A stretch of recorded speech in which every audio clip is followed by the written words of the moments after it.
বিনম্র অনুরোধ করছি। আমাদের আজকের অনুষ্ঠানের প্রধান অতিথি রাজ্যের মাননীয় মুখ্যমন্ত্রী প্রফেসর ডক্টর মানিক শাহ মহোদয় এইমাত্র আমাদের মধ্যে এসে উপস্থিত হয়েছেন। আমরা খুব আনন্দিত। অতিথিদের মঞ্চে আসন গ্রহণ করার জন্য অনুরোধ করছি।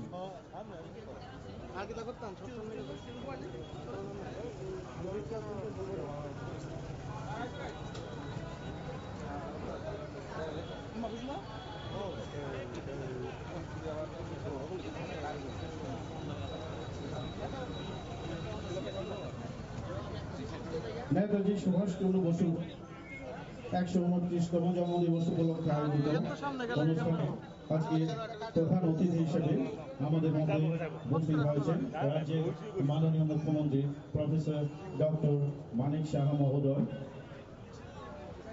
প্রফেসর ডক্টর মানিক শাহ মহোদয়কে আমাদের তরফ থেকে আন্তরিক শুভেচ্ছা এবং অভিনন্দন স্বাগত জানাচ্ছি। আমাদের মধ্যে উপস্থিত আছেন আগরতলা পৌর নিগমের মাননীয় মেয়র শ্রীযুক্ত দীপক মজুমদার মহোদয়। উপস্থিত আছেন বিদ্যানিকেতনের পরিচালন কমিটির মাননীয় সহসভাপতি শ্রীযুক্ত ডক্টর দিলীপ দাস মহোদয়। উপস্থিত আছেন এলাকার কাউন্সিলর রত্না ভৌমিক মহোদয়। সবাইকে আন্তরিক স্বাগত জানাচ্ছি। মঞ্চে উপস্থিত আছেন বিদ্যানিকেতনের পরিচালন সমিতির সম্পাদক তপন চক্রবর্তী মহোদয়। এখন অতিথিদের বরণ করে নেওয়া হবে। আমি ছাত্রীদের বলছি, প্রথমে বরণ করে নেওয়া হবে রাজ্যের মাননীয় মুখ্যমন্ত্রী প্রফেসর ডক্টর মানিক শাহ মহোদয়কে।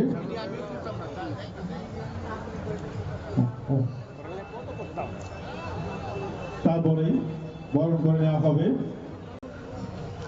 আগরতলা পৌর নিগমের মেয়র শ্রীযুক্ত দীপক মজুমদার মহোদয়কে। এরপরে বরণ করে নেওয়া হবে পরিচালন সমিতির সম্পাদক শ্রীযুক্ত তপন চক্রবর্তী মহোদয়কে। তারপরে বরণ করে নেওয়া হবে পরিচালন সমিতির সহসভাপতি ডক্টর দিলীপ দাস মহোদয়কে।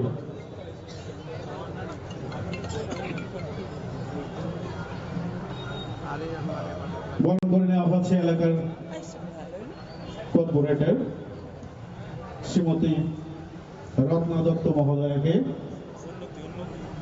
তারপরে বরণ করে নেওয়া হচ্ছে বিদ্যানিকেতনের ভারপ্রাপ্ত শিক্ষিকা শ্রীমতী মীনা রানী কলই মহোদয়কে।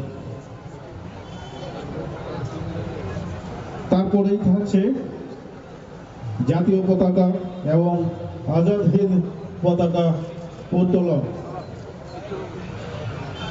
আমি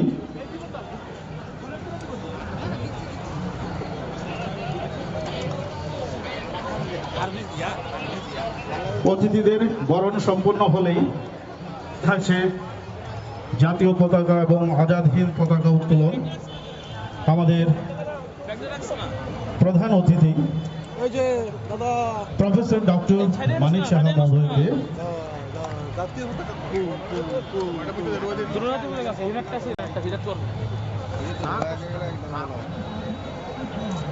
মাথা ডোয়া দিব কিন্তু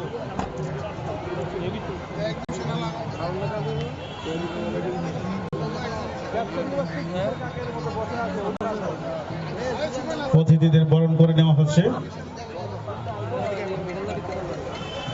অতিথিদের বরণ সম্পন্ন হলো।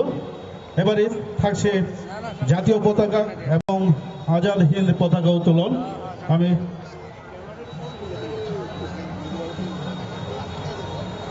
আজকের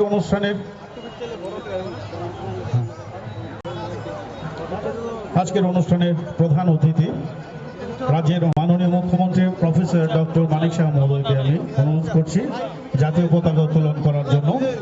সঙ্গে অন্যান্য অতিথিরাও থাকবেন।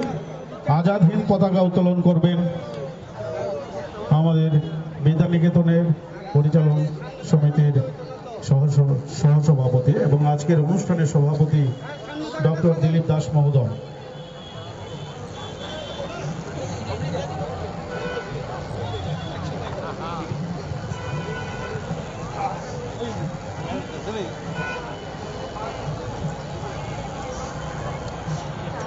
জাতীয় পতাকা উত্তোলন পর্ব চলছে। জাতীয় পতাকা উত্তোলন করছেন রাজ্যের মাননীয় মুখ্যমন্ত্রী প্রফেসর ডক্টর মানিক শাহ মহোদয় এবং আমাদের আজাদ হিন্দ পতাকা উত্তোলন করছেন আজকের অনুষ্ঠানের সভাপতি ডক্টর দিলীপ দাস মহোদয়।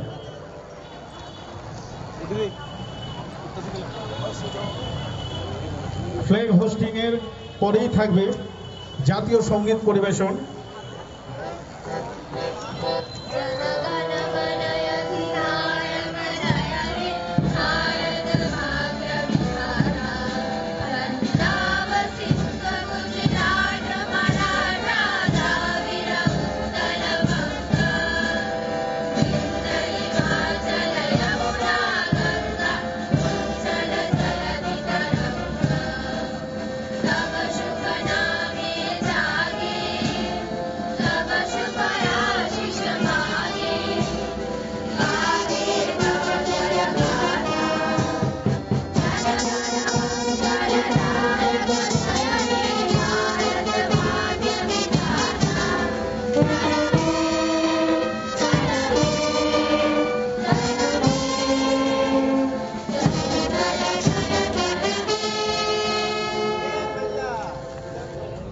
এবারে নেতাজির প্রতিকৃতিতে শ্রদ্ধার্ঘ্য অর্পণ।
জন্মদিবস উপলক্ষে বিনা মন্তব্যের হলো।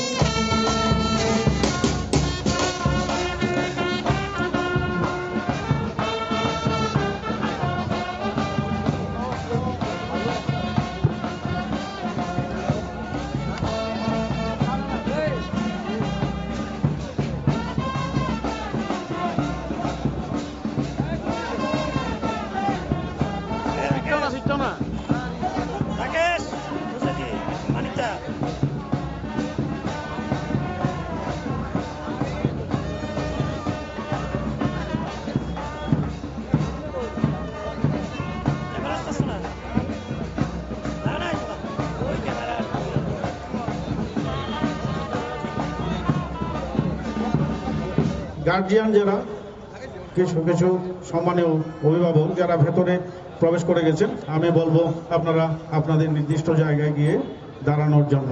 এবারে আমি অনুরোধ করব আজকের অনুষ্ঠানের মাননীয় সভাপতি ডক্টর দিলীপ দাস মহোদয়কে স্বাগত ভাষণ রাখার জন্য।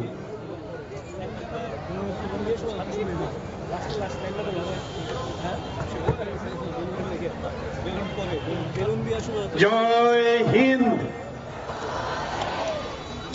জয় হিন্দ।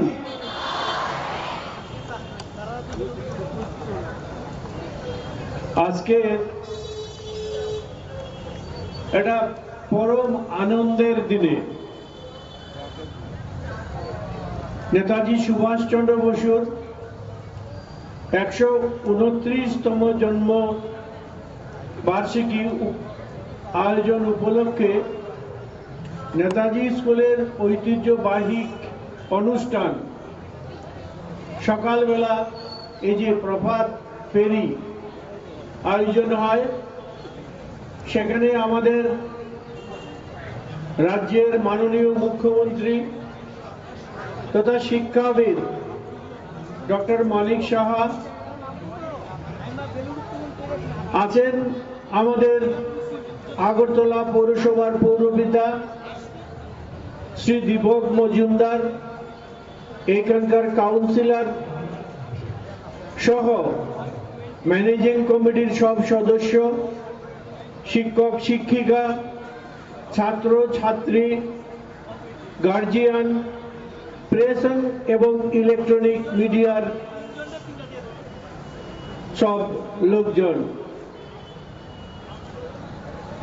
আমাদের নিজেদের মধ্যে এরকম অনেক মহাপুরুষরা আছেন যাদের আমরা সতত স্মরণ করি। স্বামী বিবেকানন্দ, নেতাজি সুভাষচন্দ্র বসু, ঈশ্বরচন্দ্র বিদ্যাসাগর, দেশবন্ধু চিত্তরঞ্জন দাস, বাঘাযতীন, এরকম অনেক আছেন যাদের বাঙালি অত্যন্ত গর্বের সাথে স্মরণ করে। এবং নেতাজি সুভাষচন্দ্র বসুকে শ্রদ্ধা জানাতে, স্মরণ করতে, তার বীরত্বের কাহিনী, আত্মত্যাগের কাহিনী, একতা করার যে শক্তি, আত্মবিশ্বাস, তার উপরে ভর করে 1948 সালে এই স্কুলের প্রতিষ্ঠা হয়। তার পরবর্তী সময়ে এই স্কুলেরই প্রধান শিক্ষক শ্রী হিরণ নন্দী মহাশয় 1951 সালে এই অনুষ্ঠানের আয়োজন করেন।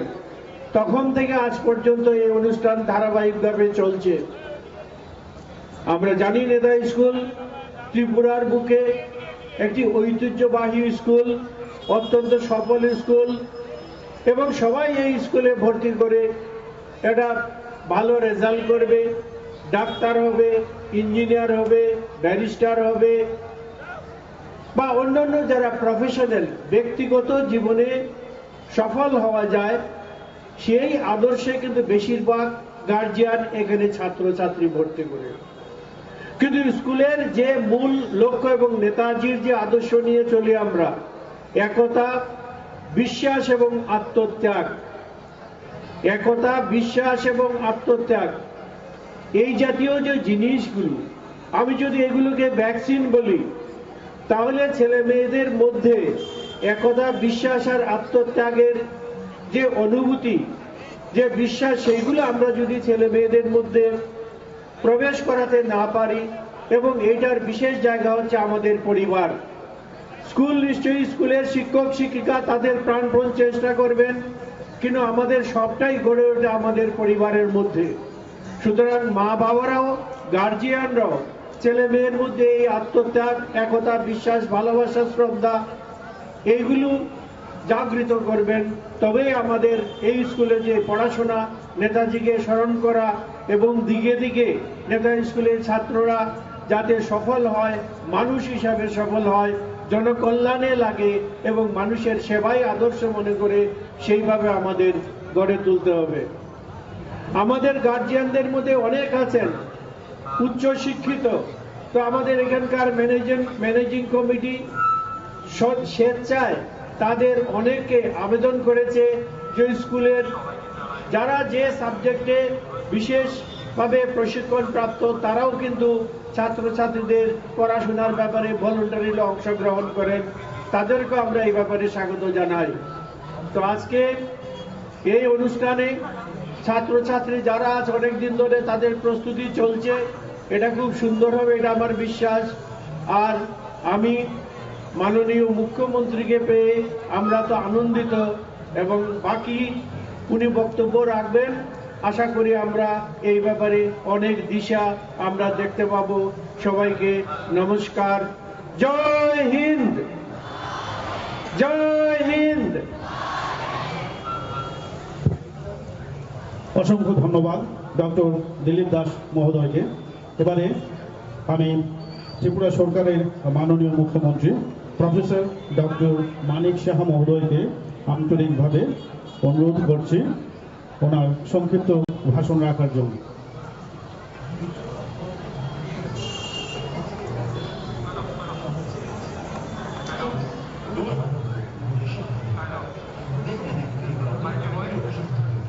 শুভ সকাল, সবাইকে নমস্কার।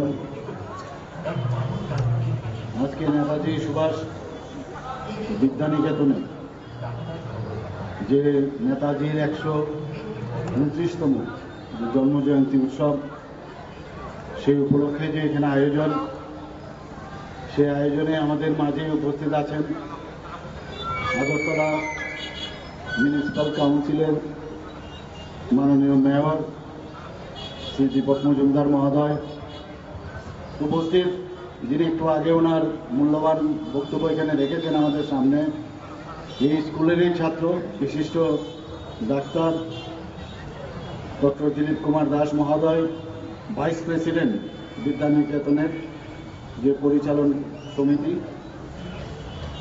এখানে উপস্থিত শ্রীমতী রত্না দত্ত কর্পোরেটর এবং সেন্ট্রাল জোনের যিনি চেয়ারম্যান আগরতলা মিউনিসিপ্যাল কর্পোরেশনের, শ্রী তপন চক্রবর্তী সেক্রেটারি পরিচালন সমিতি, শ্রীমতী মীনা রানী গোলই ইনচার্জ প্রিন্সিপাল নেতাজি সুভাষ বিদ্যানিকেতনের, এবং এখানে উপস্থিত বিশিষ্ট ব্যক্তিবর্গ এবং শিক্ষক শিক্ষিকাগণ, অভিভাবকগণ, আর বিশেষ করে যারা ছাত্রছাত্রীরা আজকের এই বর্ণাঢ্য যে র্যালিতে অংশগ্রহণ করবেন, এবং পরিচালন কমিটির অন্যান্য সদস্যরা, আমার প্রিয় সাংবাদিক বন্ধুরা, সবাইকে আজকে নেতাজি সুভাষচন্দ্র বসুর 129তম জন্মজয়ন্তী উৎসব উপলক্ষে সবাইকে হার্দিক অভিনন্দন ও শুভেচ্ছা জানাচ্ছি। এখানে বিস্তারিত আলোচনা রেখেছেন কোভিড থেকে এখানে নেতাজি সুভাষ বিদ্যানিকেতনের এই যে র্যালি, বর্ণাঢ্য র্যালি কোভিড থেকে শুরু হয়েছে, 1951 সাল থেকে যে শুরু হয়েছে, এখনও সেটা ধারাবাহিকতা বজায় রেখেছে। এবং আমরা ছোটবেলার থেকে আমরা, মানে আমি না, শুধু সারা ত্রিপুরাবাসী, আগরতলাবাসী বসে থাকতো এই রেলি দেখার জন্য। আজকেও কিন্তু তার ব্যতিক্রম হবে না আশা করি। এখানে আমাদের সুভাষচন্দ্র বসু ভারতের স্বাধীনতা সংগ্রামের ইতিহাসে যদি স্মরণ করতে হয়, চিরস্মরণীয় যিনি কিংবদন্তি নেতা, যদি আমরা এক কথাই বলি, তিনি হচ্ছেন আমাদের সুভাষচন্দ্র বসু। এবং এইরকম একজন উজ্জ্বল এবং মহান চরিত্রের ভারতের স্বাধীন আন্দোলনে আমরা কিন্তু খুব কমই দেখতে পাই। এবং যেভাবে উনি এই ভারতকে স্বাধীন করার জন্য নিজের জীবন যেভাবে উৎসর্গ করেছেন, যেভাবে কাজ করেছেন, সারা ভারতবর্ষে প্রতিটা ব্যক্তি, বিশেষ করে বাঙালিদের মধ্যে উনি কিন্তু একটা হৃদয়ের স্থান নিয়ে নিয়েছেন। আমরা জানি যে সুভাষচন্দ্র বসু কংগ্রেস দল থেকে বেরিয়ে ফরওয়ার্ড ব্লক নামে একটি রাজনৈতিক দল প্রতিষ্ঠা করেছিলেন। উনি একমাত্র ব্যক্তি যিনি বলেছিলেন, দাবি করেছিলেন যে পূর্ণ স্বাধীনতা। ব্রিটিশ কর্তৃপক্ষ ওনাকে 11 বার উনাকে কারারুদ্ধ করেছিলেন, কিন্তু উনাকে কোথাও আটকে রাখতে পারেন না, আমরা সবাই জানি। এরকম একজন বীর পুরুষ, আমরা ছোটবেলার থেকে উনার যে বীর গাথা আমরা শুনে আসছি, বারবার উনার সম্পর্কে জানতে আমাদের ইচ্ছা হয়। এখানে যারা নতুন জেনারেশনের যারা ছেলে মেয়েরা আছে, আমি ওনাদেরকে বলবো নেতাজি সুভাষচন্দ্র বোস সম্পর্কে বেশি করে আরো জানুক। এবং আমরা এই ভারতবর্ষকে মাননীয় প্রধানমন্ত্রী নরেন্দ্র মোদীজি যেভাবে ভারতকে সামনের দিকে এগিয়ে নিয়ে যাওয়ার চেষ্টা করছেন, তবেই সম্ভব হবে এইরকম একজন বীর নেতা সম্পর্কে যদি আমরা বেশি করে জানি। উনার যে চির অমর উক্তি আমাদের এখনো সবাই প্রতিটা ঘরে ঘরে আমরা এখনো মনে করি এবং মনে রাখি, সেটা হচ্ছে, তোমরা আমাকে রক্ত দাও, তোমরা আমাকে রক্ত দাও, আমি তোমাদের স্বাধীনতা দেব। এখনো কিন্তু সেটা আমরা বারবার, এটা চিরস্মরণীয় হয়ে থাকে আমাদের মনে। দ্বিতীয় বিশ্বযুদ্ধ যখন ঘোষিত হওয়ার পরে যখন দেখলো যে ব্রিটিশদের একটা দুর্বলতার জায়গা আছে, তখন উনি সোভিয়েত ইউনিয়ন, জার্মান এবং জাপানে উনি ভারত থেকে তিনি সেখানে চলে যান, সেই বিষয়ে আমাদের জানা আছে। এবং মেইন উদ্দেশ্য কি ছিল, যে এই সুযোগকে সদ্ব্যবহার করে যদি ব্রিটিশকে ভারত থেকে তাড়িয়ে দেওয়া যায়, ওদের বিরুদ্ধে যদি আমরা যুদ্ধ ঘোষণা করি, তবে সেটা সম্ভব হবে। এবং জাপানিদের সহযোগিতায় উনি আজাদ হিন্দ ফৌজ পুনর্গঠন করেন এবং সেখানে মূলত যারা যুদ্ধবন্দী ছিল ভারতীয়, সেই সব জায়গার মধ্যে সমস্ত সাউথ ইস্ট এশিয়া, সিঙ্গাপুর সহ সমস্ত জায়গায় যারা কর্মরত ছিলেন, তাদেরকে নিয়ে এই আজাদ হিন্দ ফৌজ উনি তৈরি করেন। বলতে গেলে ভারতের প্রথম যে সরকার, বলতে গেলে উনার নেতৃত্বে, উনার প্রধান হিসাবে এই আজাদ হিন্দ সরকার সেখানে গঠিত হয়েছিল। জাপানের আর্থিক, রাজনৈতিক এবং কূটনৈতিক এবং সামরিক যে সহযোগিতা, সেটা নিয়ে উনি আজাদ হিন্দ সরকার প্রতিষ্ঠিত করেছিলেন। আজাদ হিন্দ ফৌজের যে নেতৃত্ব, সেটা দিয়ে আমরা সবাই জানি যে ইম্ফল পর্যন্ত উনি চলে এসেছিলেন। এবং আমরা জানি কংগ্রেস কমিটি যেখানে ভারতের ডোমিনিয়ন স্ট্যাটাসের পক্ষে মত প্রদান করেন, সেখানে সুভাষচন্দ্র প্রথমেই বলেছিলেন যে না, ভারতের পূর্ণ স্বাধীনতা সেটা আমাদের দাবি, সেটা রাখতে হবে। এবং শেষ পর্যন্ত লাহোর যে কংগ্রেসের যে ঐতিহাসিক লাহোর অধিবেশন, সেখানে বাধ্য হয়ে কংগ্রেস পূর্ণ স্বরাজ মতবাদ গ্রহণ করতে বাধ্য হয়। কিন্তু দুঃখের বিষয়, যখন জাপানে আমাদের এই নেতাজি সুভাষচন্দ্র বসু জাপানের সহযোগিতায় ভারতে এই ব্রিটিশকে উৎখাত করার জন্য চেষ্টা করছিলেন, কিছু আমরা জানি আমাদের কিছু নেতা এবং কিছু পার্টির লোক, তাদের বলার নামটা আমি এখানে নাই নিলাম, ওনাকে বলা হয়েছে তেজর কুকুর। এই কথা আমরা সবাই জানি।